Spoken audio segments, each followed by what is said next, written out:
अपने आप को लोगों से दूर रखो, सबसे ताकतवर हो जाओगे। अपनी जिंदगी की कीमत को समझो, ऐसा गौतम बुद्ध ने कई सालों पहले अपने शिष्यों से क्यों कहा था। चलिए जानते हैं एक कहानी के माध्यम से। तो बिना देर किए चलिए उस कहानी की शुरुआत करते हैं।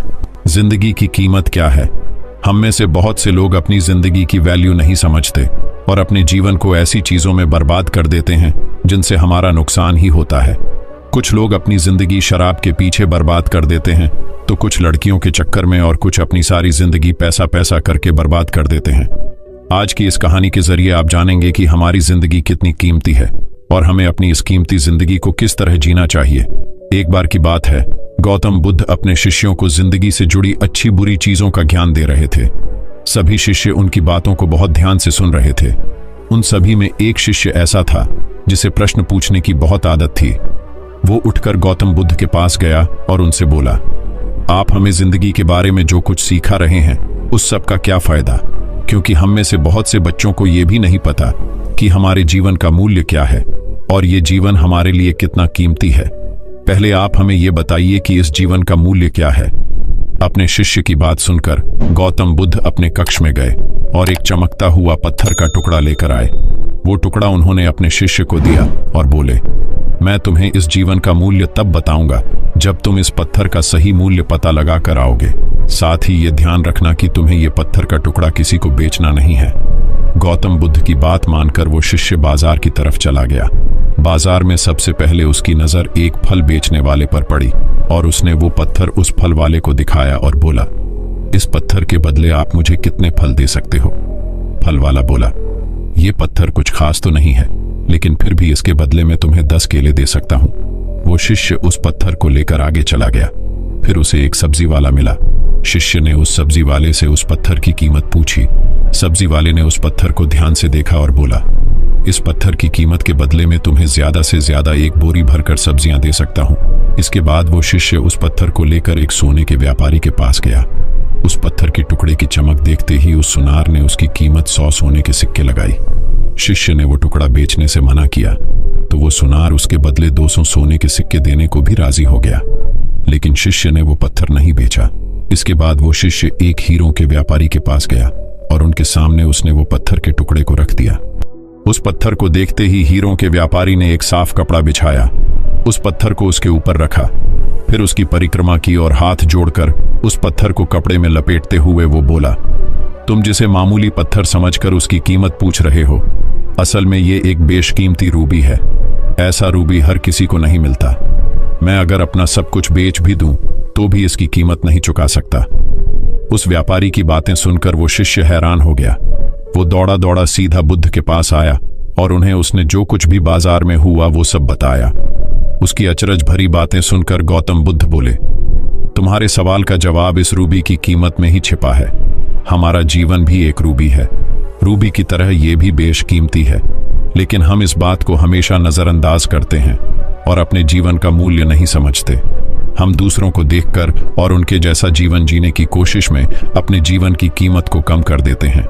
हम ये सोचते हैं कि हमारी जिंदगी की कीमत वही है जो दूसरे हमें बताते हैं, लेकिन ये बात हमेशा ध्यान रखना कि सामने वाला अपनी हैसियत, बुद्धि और अपनी समझ के हिसाब से तुम्हारी कीमत लगाता है। तो दोस्तों, इस कहानी से हमें क्या सीख मिली, चलिए जानते हैं। जिंदगी सिर्फ एक बार मिलती है, इसलिए इसको बर्बाद ना करें। अपनी जिंदगी को उतना ही कीमती समझे जितना कीमती आप अपने बैंक में रखें। रुपयों को समझते हैं। आज के समय में लोग अपनी जिंदगी से ज्यादा कीमती प्यार, पैसों और दिखावे से भरी चीजों को समझते हैं। प्यार के चक्कर में लोग सुसाइड कर लेते हैं। पैसों के चक्कर में ऐसा काम करने लग जाते हैं जिससे उनकी जिंदगी बर्बाद हो जाती है। नाम कमाने के चक्कर में उल्टे सीधे काम करने लग जाते हैं। हमेशा याद रखें कि दिखावा करना जरूरी नहीं है। प्यार दोबारा मिल सकता है, पैसा फिर कमाया जा सकता है, लेकिन जिंदगी को फिर से पाया नहीं जा सकता। इसलिए अपनी इस बेशकीमती जिंदगी को अच्छे से जिएं, हर पल का आनंद लें।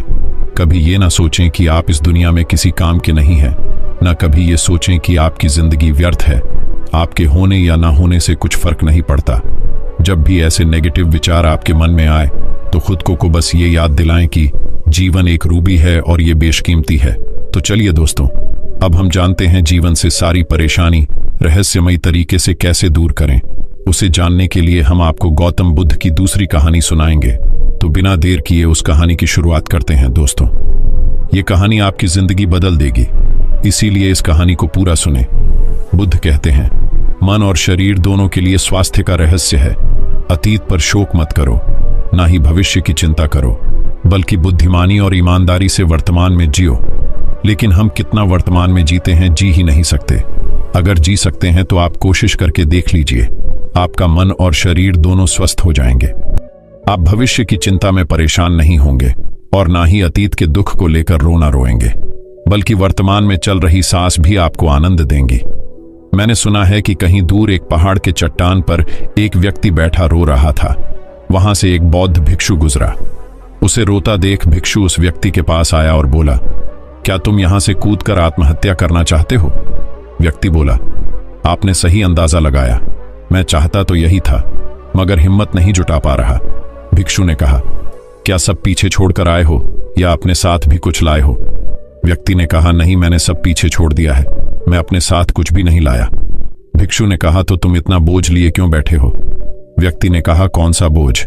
मेरे पास तो कुछ भी नहीं है, मैं तो खाली हूं, कंगाल हूं। खाली इंसान तो ऐसे नहीं रोता। भिक्षु ने कहा, फिर तुम कौन से बोझ के तले दबे जा रहे हो, जो तुम्हारी सांसें भी ठीक से नहीं चल रही? तुम आत्महत्या करना चाहते हो और रो भी रहे हो। खाली इंसान तो ऐसे नहीं रोता, जो कंगाल हो गया है। उसे क्या डर? अपने अंदर में झांको और देखो तुमने कितना बोझ उठाया है, कितना कुछ तुम अपने सर पर ढो रहे हो। इसे उतार कर रख दो, थोड़ा हल्का हो जाओ। कब तक इस बोझ के तले दबे रहोगे?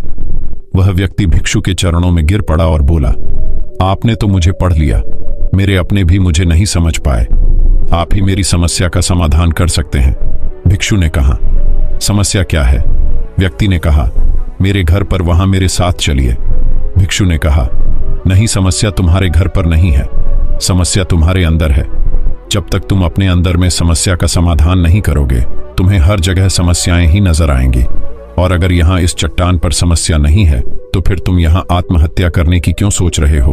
मैं आत्महत्या करना चाहता था, क्योंकि तुमने तो घर छोड़ दिया है, समस्या भी छूट गई है, फिर तुम इतने परेशान क्यों हो?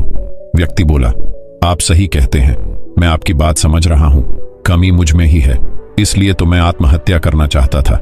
मैं किसी काम का नहीं हूं, मैं जो कुछ भी करने जाता हूं सब बिगड़ जाता है, मेरी किस्मत ही बहुत खराब है। भिक्षु ने कहा, ठीक है, मुझे बताओ कि क्या खराबी है तुम्हारी किस्मत में? व्यक्ति ने कहा, मैंने व्यापार करने के लिए अपने परिवार से धन लिया, उस धन से मैंने व्यापार किया, लेकिन मेरा व्यापार ठीक नहीं चला। शुरू में मेरे परिवार वालों ने मेरा साथ दिया, लेकिन धीरे धीरे जैसे जैसे मैं अपने व्यापार में नुकसान उठाता गया, मेरे परिवार वाले भी मुझसे दूर हो गए। मैं सब उन्हीं के लिए कर रहा था, लेकिन वह मुझे अब इन सब का जिम्मेदार ठहराते हैं। मुझे भी लगता है कि मैंने उन सब के साथ गलत किया। मेरा एक मित्र है, उसने भी व्यापार आरंभ किया था, आज उसका व्यापार बहुत अच्छा चल रहा है। वह कभी मेरे घर आता है तो वह अपने अच्छे चल रहे व्यापार की बात करता है। वह बताता है कि कैसे उसने अपने व्यापार को अपने दम पर खड़ा किया, कैसे उसने मेहनत की और सफलता पाई। मेरे परिवार वाले भी कहते हैं कि देख, तेरे बस का तो कुछ भी नहीं है। अब हालात ये है कि मेरा घर भी गिरवी पड़ा है। भिक्षु ने कहा, क्या तुम्हें पता है तुम्हारा मित्र तुम्हारे पास क्यों आता है? व्यक्ति ने कहा, हाँ, मुझे पता है, वह मुझे नीचा दिखाने आता है। वह यह जताने आता है कि वह मुझसे श्रेष्ठ है। वह चाहता है कि मैं उसकी सफलता देखकर दुखी रहूं। भिक्षु ने कहा, क्या तुम दुखी होते हो? व्यक्ति ने कहा, हाँ, दुख तो होता ही हो। भिक्षु ने कहा, दुख किस बात का होता है, अपने असफल होने का या मित्र के सफल होने का? व्यक्ति ने थोड़ी देर सोचा और बोला, अपने असफल होने के कारण इतना दुख नहीं होता जितना मित्र के सफल होने का होता है। भिक्षु ने कहा, अर्थात अगर तुम्हारा मित्र असफल हो तो तुम्हें खुशी होगी। व्यक्ति ने कहा, हाँ, मुझे बहुत खुशी होगी। भिक्षु ने कहा, अर्थात तुम्हारी खुशी तुम्हारे मित्र के ऊपर निर्भर करती है, तुम्हारी समस्या का कोई समाधान नहीं। तुम्हारा मित्र चाहे तो तुम्हें खुश कर सकता है या चाहे तो दुखी कर सकता है। तुम स्वयं से तो ना खुश हो सकते हो और ना ही दुखी हो सकते हो। तुम अपने मित्र के गुलाम हो गए हो। तुम्हारी समस्या का कोई समाधान नहीं है, क्योंकि तुम्हारी खुशियां और तुम्हारे दुख दूसरों के व्यवहार से आते हैं, तुम्हारे स्वयं के कर्म से तो कुछ नहीं आ रहा। व्यक्ति बोला, ऐसा ना कहें, मुझे आपसे बहुत आशा है। भिक्षु ने कहा, जब हम दूसरों से आशा बांध लेते हैं तब हम दूसरों पर निर्भर हो जाते हैं। अगर मैं तुम्हें कोई रास्ता ना दूं तो तुम दुखी रह जाओगे, और अगर कोई रास्ता दूं तो शायद तुम्हें कुछ मिल जाए। लेकिन अगर आशा तुम अपने से बांधोगे तो तुम्हें सफलता अवश्य मिलेगी। तुम्हारा मित्र आज तुम्हें दुखी करने आता है, लेकिन बातें वह सच्ची ही बताता है। वह अपने संघर्ष और अपने अनुभव की बात बताता है। उसके अनुभव और अपनी बुद्धि का उपयोग करो, उसके संघर्ष का उपयोग करो। दुखी होने की जगह खुशी मनाओ कि तुम्हें घर बैठे कुछ अनुभव मिल रहे हैं। संघर्ष करो, हार मत मानो, कर्म करते जाओ। बुरे से बुरा वक्त या अच्छे से अच्छा वक्त दोनों ही गुजर जाते हैं, लेकिन यह दोनों वक्त देखने के लिए जीवित रहना जरूरी है। और जब तुम्हारा अच्छा वक्त शुरू होगा तब तुम्हारा मित्र तुम्हें अपनी सफलताओं की कहानी नहीं बताएगा, वो अपनी असफलताओं की कहानी बताएगा, ताकि तुम गलत निर्णय ले सको। तब भी अपनी ही बुद्धि का प्रयोग करना। उस समय भी वह तुम्हें दुखी करने आएगा, क्योंकि उसे भी उतना ही मजा आता है तुम्हें दुखी देखने में जितना कि तुम्हें आता है उसे दुखी देखने में। व्यक्ति ने कहा, आप सही कहते हैं, मेरे जीवन को मैं नहीं चला रहा, दूसरे ही इसमें सुख और दुख भर रहे हैं। लेकिन क्या अपनों के लिए कुछ करना गलत है? मैं अपने परिवार के लिए अच्छा करना चाहता था, लेकिन वह परिवार ही अब मेरे साथ नहीं है। भिक्षु ने कहा, तुम सांत्वना चाहते हो। वास्तव में इस दुनिया में सब सांत्वना होना ही चाहते हैं। वे चाहते हैं कि हम कुछ करें तो लोग उसकी प्रशंसा करें। प्रशंसा ना होने पर हम दुखी हो जाते हैं। हमें लगता है कि सब मतलबी हैं। लेकिन अगर तुम किसी को अपना परिवार मानते हो और उसके लिए कुछ करना भी चाहते हो तो तुम्हें ऐसा क्यों लगता है कि तुम दूसरों के लिए कर रहे हो? भिक्षु हंसा और कहा, यह छोटा सा बक्सा मैं तुम्हें देता हूं, तुम अपने लिए ही कर रहे हो। अगर तुम्हें लगा कि तुम दूसरों के लिए कर रहे हो तो तुम दुखी ही रहोगे, और तुम्हें लगा कि तुम अपने लिए कर रहे हो तो तुम खुश रहोगे। जब तुम अच्छा केवल अच्छा करने के लिए करते हो तब तुम्हें सांत्वना की जरूरत नहीं पड़ती। व्यक्ति ने कहा, आप सही कहते हैं, मैं समझ गया हूं। अब तक मेरी किस्मत दूसरों के हाथ में थी तो खराब थी, अब मैं अपनी किस्मत अपने हाथ में रखूंगा। अब यह अच्छी हो या खराब हो, मैं हार नहीं मानूंगा। फिर भी क्या आप मुझे कुछ दे सकते हैं? जब मेरे जीवन का सबसे बुरा वक्त हो तब मेरा साथ निभा सकते हैं।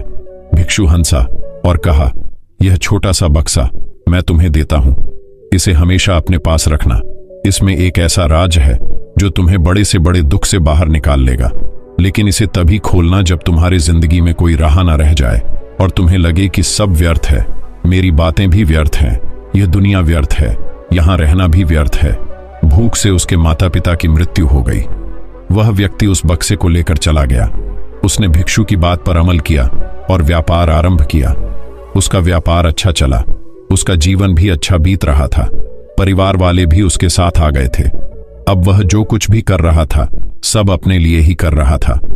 भूतकाल का रोना भी वह छोड़ चुका था, भविष्यकाल की चिंता भी वह नहीं करता था। वर्तमान को सुधारने में लगा रहता था। लेकिन वक्त बदलता है, अच्छा समय हमेशा नहीं रहता और बुरा समय भी हमेशा नहीं रहता। उसका अच्छा समय भी समाप्त हो गया। उसके राज्य पर किसी राजा ने चढ़ाई कर दी। उसका घर तबाह हो गया, व्यापार तबाह हो गया। उसे अपने परिवार के साथ वहां से भागना पड़ा। उसके पास खाने के लिए भी पैसे नहीं थे। भूख से उसके माता पिता की मृत्यु हो गई। वह अपने पत्नी और एक छोटे भाई और 2 बच्चों को लेकर इधर उधर भटक रहा था। उसके बच्चे बीमार थे, उसे पैसा चाहिए था, लेकिन उसके पास कुछ भी नहीं था। तब उसे लगा कि सब व्यर्थ है, उसका जीवन व्यर्थ है, इस पृथ्वी पर सब कुछ व्यर्थ है। सब बातें जो भिक्षु ने कही थी सब व्यर्थ है, किसी भी बात का कोई मतलब नहीं है। अंततः जीवन समाप्त ही होना है, तो फिर जीवित रहकर क्या फायदा? जब वह यह सब सोच रहा था तब उसकी नजर उस छोटे बक्से पर पड़ी जो उसे भिक्षु ने दिया था। उसने उसे खोला। उसमें एक पर्ची थी जिस पर कुछ लिखा था। उसने उसे पढ़ा और जोर से हंसा। उस पर्ची पर लिखा था, यह वक्त भी गुजर जाएगा। उस बक्से में एक सोने का सिक्का था जिससे उसने अपनी नई जिंदगी की शुरुआत की। हो सकता है आपके पास वह सोने का सिक्का ना हो, लेकिन आपके पास हिम्मत तो है ना कुछ कर ही लेंगे। दोस्तों, आगे बढ़ने से पहले ऐसे ही और बेहतरीन कहानी देखने के लिए हमारे चैनल को सब्सक्राइब कीजिए। तो चलिए बढ़ते हैं हमारी बुद्ध की तीसरी कहानी की तरफ। अपने जीवन से दुख कैसे खत्म करें, चलिए जानते हैं गौतम बुद्ध से। दोस्तों, हमारे जीवन में दुख तो बहुत आता है और यह दुख सबके जीवन में आता है, मगर हम अपनी जिंदगी में दुख से बहुत परेशान हो जाते हैं। तो दोस्तों, आज हम आपके लिए लेकर आए हैं गौतम बुद्ध की एक ऐसी कहानी जो आपके दुखों को दूर कर सकता है। दुख की घड़ी में क्या करें। सबल नाम का एक व्यक्ति अपने जीवन से बड़ा निराश था। उसकी निराशा का कारण यह था कि वह अभी तक कुछ नहीं करता था। उसके घर वाले उसे दूसरों का उदाहरण देकर ताने मारते थे कि वह सब तो कामयाब हो गए और तू यही का यही है। जब भी वह कहीं बाहर जाता तो लोग से उससे पूछते कि तुम क्या कर रहे हो, और उसे यह कहने में बहुत शर्म महसूस होती कि वह अभी कुछ नहीं कर रहा, कुछ करने की कोशिश कर रहा है। धीरे धीरे उसने लोगों से मुंह छुपाना शुरू कर दिया। उसका दुख इतना बड़ा था कि उसको लगता कि वह धरती पर बोझ है और उसके बस में कुछ भी करना नहीं है। वह कुछ कर ही नहीं सकता तो वह जीकर क्या करेगा। उसे मर जाना चाहिए। वह अकेले में बैठकर रोता और भगवान को दोष देता। एक दिन उसने नगर में गुरु को देखा जो दुख के ऊपर अपना प्रवचन दे रहे थे। गुरु ने कहा, दुख एक गुरु की तरह होता है जो आपको जीवन के बारे में समझाता है और बताता है। यह आपको सही से जीने का तरीका देता है। आप चाहे तो दुख रूपी गुरु से जीवन जीना सीख सकते हैं या दुख में डूबकर बैठकर रो सकते हैं। सबल भी यह बातें सुन रहा था।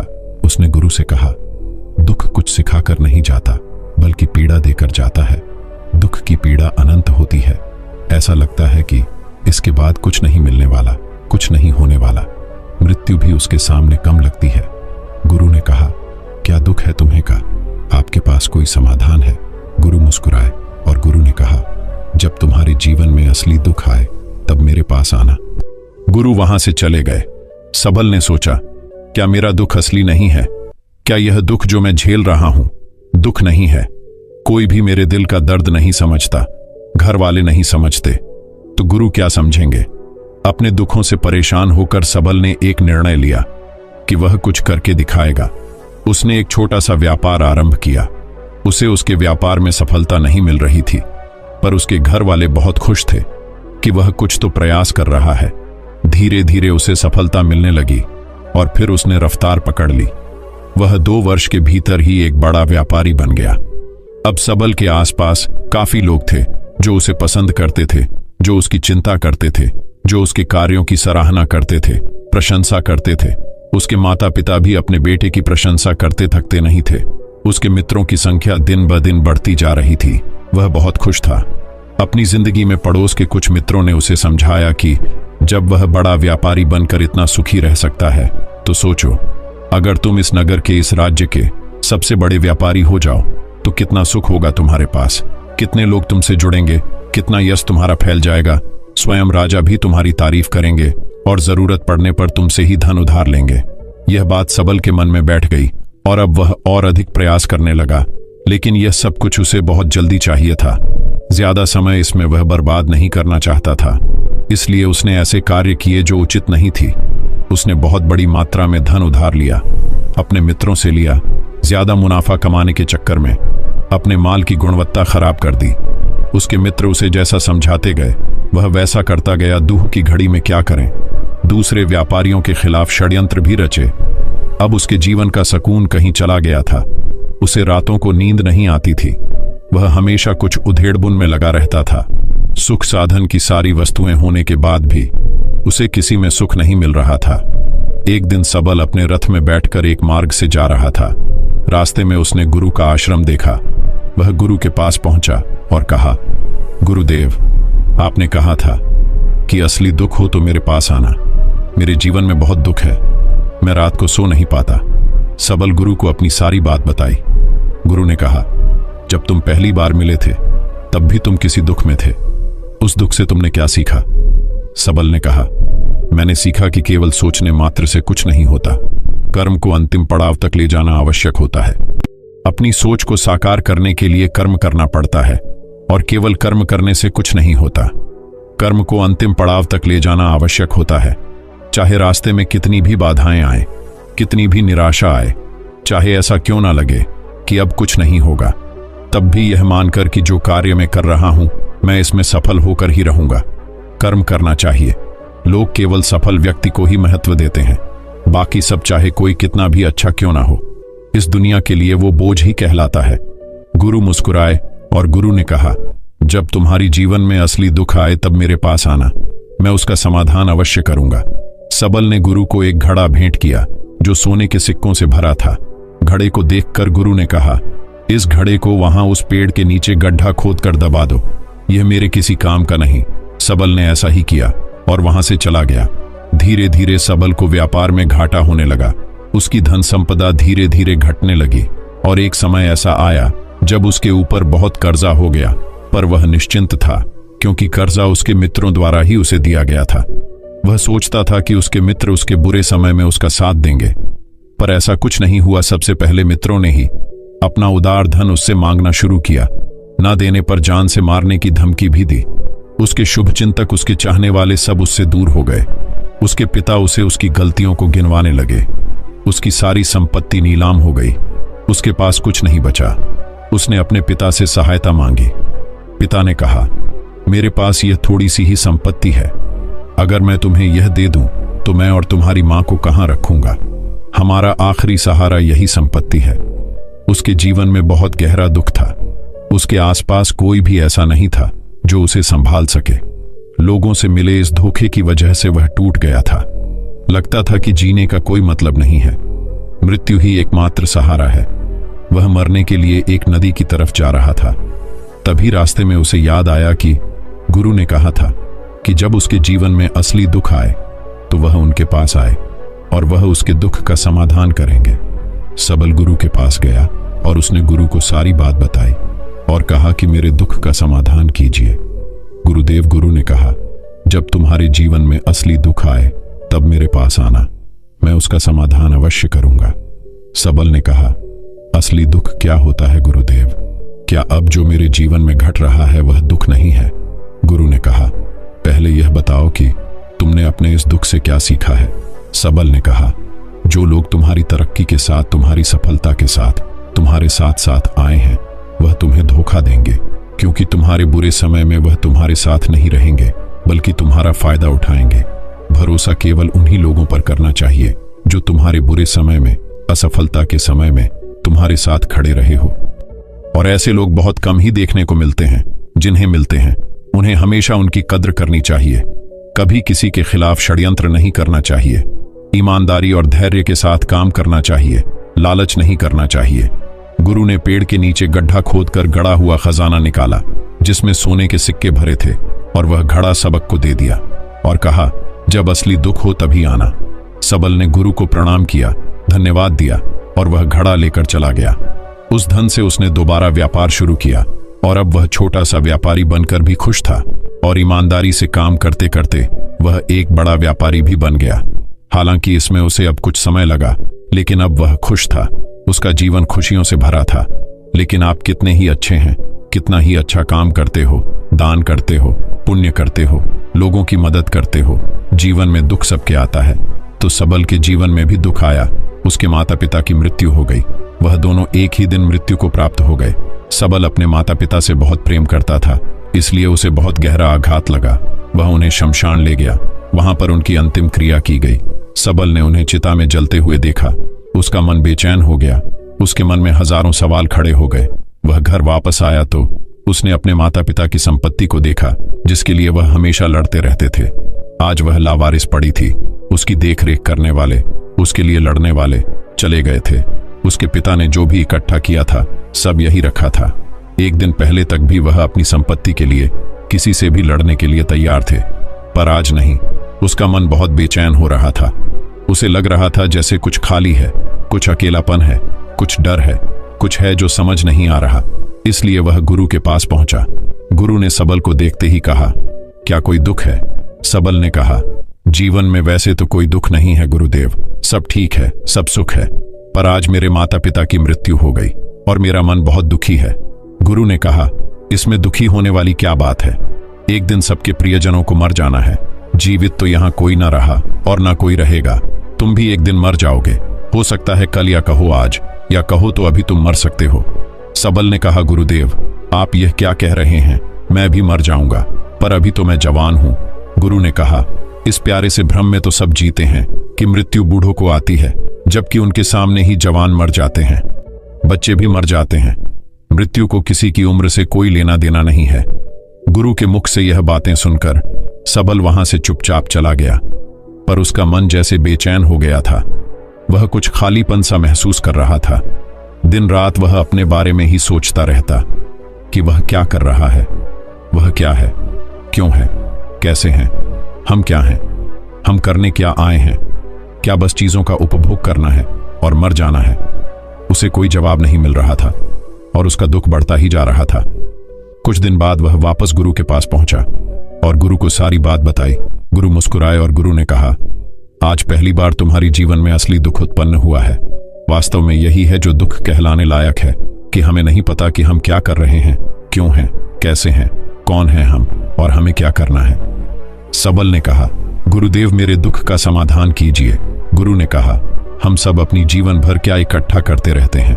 सबल ने कहा, गुरुदेव सभी लोग धन संपत्ति, मान सम्मान, प्रेम परिवार, मित्र शत्रु, पद प्रतिष्ठा इकट्ठा करते रहते हैं।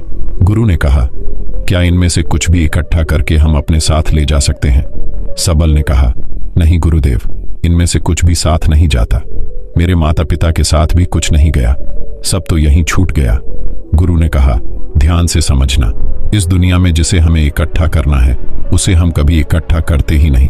सभी चीजों को देखते हैं लेकिन उसे देखते ही नहीं। जिसे हमें इकट्ठा करना है वह है हम खुद। हम इस दुनिया में अपने आप को इकट्ठा करना है ताकि जब हमारी मृत्यु हो तब हम एक हो सके और अपने आप को पहचान सके। हम बटे हुए हैं प्रेम में, नफरत में, क्रोध में, क्रूरता में, धन में, संपत्ति में, पद में, प्रतिष्ठा में, सम्मान में, पहचान में, धर्म में, जाति में, दूसरों को लूटने में और अपने आप को लुटाने में, और ऐसी ही हजारों लाखों छांव में, वासनाओं में हम बटे पड़े हैं। हम टुकड़ों में जीवन जी रहे हैं। हमारी चेतना कभी एक नहीं हो पाती। हमारी ऊर्जा शक्ति बिखर गई है, इसलिए हमारे पास इतना भी समय नहीं है या इतनी भी शक्ति नहीं है कि हम मुड़कर अपनी ओर देख सकें। वास्तव में लोग जिंदगी भर जिन्हें दुख दुख कहकर चिल्लाते रहते हैं और उनका समाधान खोजते रहते हैं, उन्हें उनका समाधान कभी मिलेगा ही नहीं, क्योंकि जिन्हें वह दुख कहते हैं वह दुख है ही नहीं। इसलिए यहाँ किसी को कभी उनके दुख का समाधान नहीं मिलता। वह बस एक परिस्थिति से छूटकर दूसरी परिस्थिति में फंस जाते हैं। जैसे वह पहली समस्या में रो पड़ते थे वैसे ही वह दूसरी समस्या में रो पड़ते हैं। हमेशा ही एक ही समाधान नजर आता है, वह है मृत्यु, पर वह भी कोई समाधान नहीं है। इसलिए इन सब का अगर परम समाधान चाहिए तो अपने आप को इकट्ठा करो, अपनी ऊर्जा को इस संसार से वापस खींचो, उसे एकत्रित करो, अपने ऊपर ध्यान दो, अपने पर ध्यान लगाओ। मृत्यु से पहले अपने आप को पहचान लो, ऐसे ही बिखरे हुए मत चले जाना। सबल ने कहा, तो क्या गुरुदेव हमें यह संसार छोड़ देना चाहिए, अपनी इच्छाओं को मार देना चाहिए? क्या हमें यहाँ किसी से प्रेम भी नहीं करना चाहिए? गुरु ने कहा, तुमसे इच्छाएं, कामनाएं और वासना ऐसी ही निकलती है जैसे पहाड़ से कोई पत्थर गिर रहा हो, जिस पर पहाड़ का कोई नियंत्रण नहीं है सिवाय देखने के और परेशान होने के और कुछ खोने के। जब तुम एकत्रित हो जाते हो तब जो भी तुम करते हो सब नियंत्रण में रहता है, तब इच्छाएं भी तुम्हारी इच्छा से निकलती है। सबल ने कहा, गुरुदेव आपने मेरे सच्चे दुख का निवारण कर दिया है, आपका बहुत धन्यवाद। अब मैं अपने आप को एकत्रित करूंगा गुरुदेव। मानव शरीर में बहुत ऊर्जा है, बहुत शक्ति है, पर यह बेकार की चीजों में बटकर रह गई है, व्यर्थ की चीजों में लगी रहती है। यह ऐसे ही है जैसे एक शक्तिशाली मशीन किसी बच्चे के हाथ में दे दी गई हो। जैसे आपने कभी देखा होगा, बच्चे कभी कभी बाइक पर या कार में बैठकर उसे चलाने का नाटक करते हैं, क्योंकि उन्हें इतना ही पता है। ऐसे ही हम शरीर को चला रहे हैं। इसकी सही शक्ति का इस्तेमाल तो हम कभी कर ही नहीं पाते। खुद को एकत्रित करने का मतलब यह नहीं होता कि हम संसार छोड़ दें, सन्यासी हो जाएं, या झोला उठाकर कहीं चले जाएं, या अपने लिए या अपने बच्चों के लिए धन संपत्ति ना इकट्ठा करें। जैसे जब बच्चे बड़े हो जाते हैं तब वह बाइक या कार को चलाकर लंबी दूरी की यात्रा आसानी से कर सकते हैं, नहीं तो बाइक या कार वहीं खड़ी रहेगी और हमें यह वहम रहेगा, भ्रम रहेगा कि हम कहीं जा रहे हैं, जैसा कि बच्चों को होता है, पर हम कहीं नहीं पहुंचते। तो दोस्तों, उम्मीद करता हूं कि आपको यह गौतम बुद्ध की रहस्यमय कहानी उनसे कुछ सीखने को मिला हो। ऐसी और कहानी सुनाने के लिए हमारे चैनल को सब्सक्राइब कीजिए।